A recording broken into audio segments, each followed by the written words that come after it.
اللہ کے رسول صلی اللہ علیہ وسلم فرماتے ہیں اربعن حق علی اللہ الا يدخلهم الجنۃ ولا يذيقهم نعیمها۔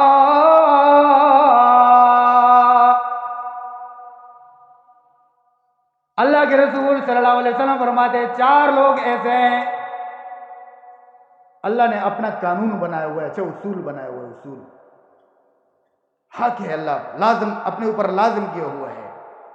کہ چار بندوں کو اللہ تعالیٰ کبھی جنت کے اندر داخل نہیں کریں گے، نہ ہی اللہ تعالیٰ اس کی نعمتیں اسے نصیب فرمائیں گے۔ وہ چار گناہ کون سے ہیں؟ اللہ کے رسول صلی اللہ علیہ وسلم فرماتے ہیں پہلے گناہ الشرک باللہ، اللہ تعالیٰ کے ساتھ کسی کو شریک بنانا۔ دوسرا گناہ وآکل الربا،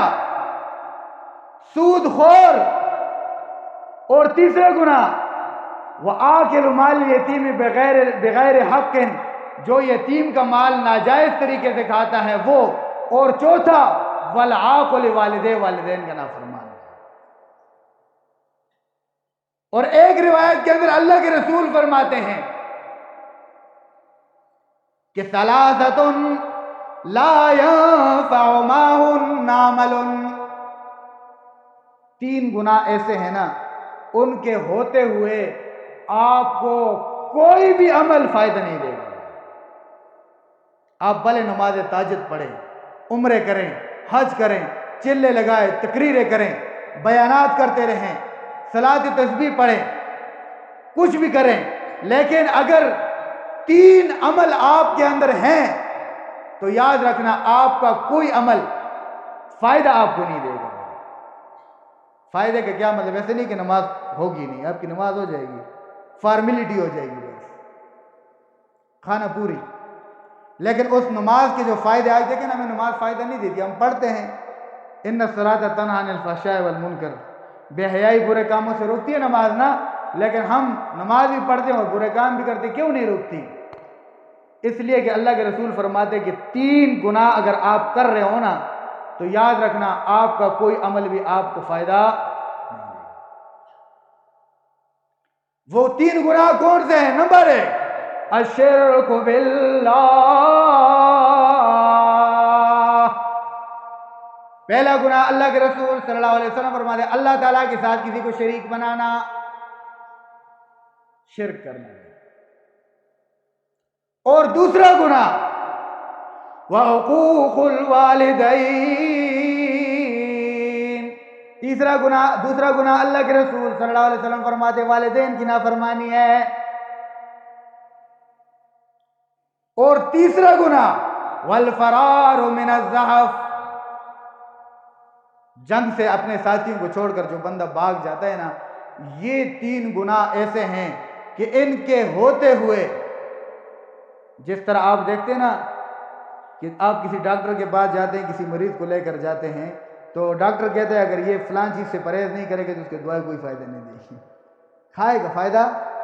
اسی طرح تین اعمال ایسے ہیں کہ ان کے ہوتے ہوئے آپ کوئی بھی عمل کریں گے، نیک عمل آپ کا نیک عمل قابل قبول ہو۔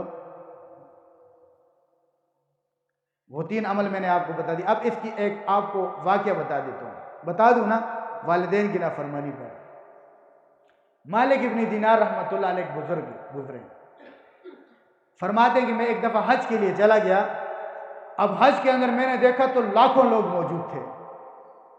واقعہ بڑا زبردست ہے، پھر بعد میں نہ کہنا کہ بھائی سننا چاہیے تھا۔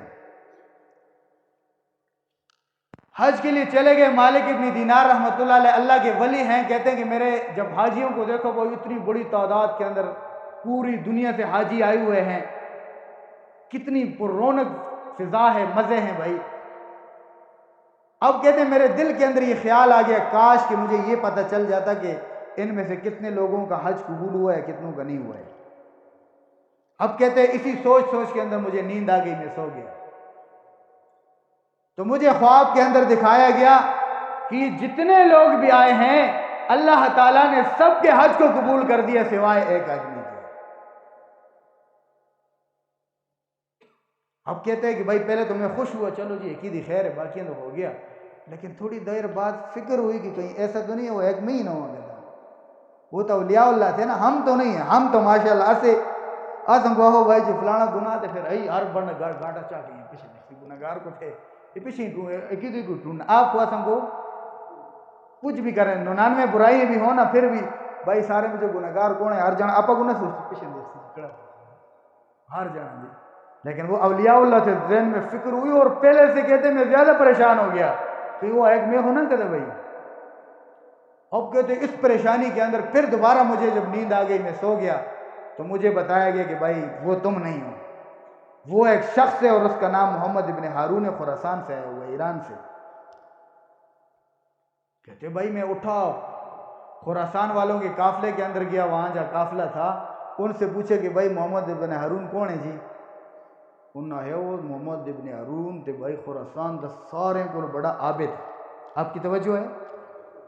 سب سے بڑا عابد اور سب سے بڑا زاہد آدمی ہے۔ کہتے میں حیران رہ گیا بھائی، میں کہتا کوئی چور ہو سی ڈاکو ہو سی، سب سے بڑا عابد بھائی، سب سے بڑا عبادت گزار اور زاہد آدمی، تعجب ہوا۔ کہتے ہیں لوگوں نے مجھ پوچھا ہے کہاں کا، وہاں ملے گا، اب کہتے ہیں میں نے اس کو پائے بھی سال کے اندر کہ اس وقت بھی وہ عبادت کے اندر لگا ہوا تھا۔ اب میں نے جیسے ہی اس کو آواز لگائی تو ایک دم اس نے مجھے جواب دیا کہ بھائی کہو جو خواب تم نے دیکھا ہے سنا دو مجھے۔ تو وہ کہتے ہیں کہ بھائی میں حیران ہوا، میں نے کہا آپ کو پتہ ہے؟ اس نے کہا مجھے پتہ ہے، بس آپ سنا دو جو خواب آپ نے دیکھا ہے۔ کہا کہ میں نے خواب یہ دیکھا ہے کہ اللہ تعالیٰ فرماتے میں نے سب کو بخش دی لیکن تمہیں نہیں بخشا۔ تو رونے لگا، اس نے کہا یہ کوئی نئی بات نہیں ہے، کہا میں 40 سال سے مسلسل حج کے لیے آتا ہوں اور ہر سال اللہ تعالیٰ اپنے ایک ولی کو یہ خواب دکھاتے ہیں کہ جاؤ اس محمد ابن ہارون سے کہہ دو کہ تمہارے حج کی مجھے ضرورت نہیں ہے، میں تمہارا حج قبول نہیں کرتا۔ کہتے بھائی میں نے پوچھا تعجب کی بات ہے، وجہ؟ پھر اس نے وجہ بتائی، وجہ یہ ہے کہ دراصل جب میں نوجوان تھا میں نشہ کرتا تھا، رمضان شروع ہونے والا تھا، شعبان کی آخری رات تھی، میں نشہ کر کے اپنے دوستوں کے ساتھ گھر آیا، میری بیوی نے تندور جلا کر روٹیاں پکانے کے لیے تیاری کر رہی تھی اور میں نشے کے اندر ٹون تھا بالکل۔ اب جیسے ہی میں گیا تو میری ماں نے مجھے دیکھ کر بد دعا دی، جیسے ہماری مائیں دیتی ہیں نا کہ اللہ تعالیٰ تو کو ذمہ وار کرے، تو جیسے ہماری مائیں کہتی ہیں نا، اس نے بھی کہا کہ اللہ تعالیٰ تجھے تباہ کرے، ہلاک ہو جائے، لوگوں نے بچے صبح اٹھ کے روزہ رکھتے ہیں اور تو بدبخت بچے نشہ کر کے آئے دیں۔ کہتے مجھے اتنا غصہ آیا اور میں نے اپنی ماں کو اٹھا کر تندور کے اندر ڈال دیا۔ اب کیا ہوا، لوگوں نے مجھے پکڑ کر کمرے کے اندر بند کر دیا، باہر سے تالا لگا دیا۔ اب کہتے ہیں جب میرا نشہ صبح میں اترا تو میں دروازہ کھولا تو دروازہ بند ہے۔ بیوی سے پوچھا کہ بھائی دروازہ کیوں بند کیا ہوا ہے؟ اس نے کہا اللہ تیرے ناز کرے، تجھے پتہ نہیں ہے رات کو تم نے اپنی نشے کی حالت میں اپنی ماں کو تندور کے اندر ڈال دیا، وہ جل کر کوئلہ ہو گئی ہے۔ اب کہتے میں تو نشے میں تھا اس وقت، لیکن مجھے اتنا افسوس ہوا، میں جیسے ہی باہر نکلا میرا جتنا مال بھی تھا میں نے اللہ کے راستے میں خرچ کر دیا، اور اس وقت سے لے کر آج 40 سال ہو گئے، میں 40 سال سے مسلسل روزے رکھ رہا ہوں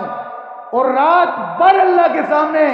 گڑ گڑاتا ہوں، نوافل پڑھتا ہوں، روتا ہوں، اور 40 سال ہو گئے ہر سال میں خانہ کعبہ آ کر اللہ تعالیٰ سے معافی مانگتا ہوں، لیکن اس کے باوجود اللہ کی طرف سے مجھے یہ پیغام پہنچا دیا جاتا ہے کہ اے محمد ابن ہارون تمہارے حج کی ہمیں ضرورت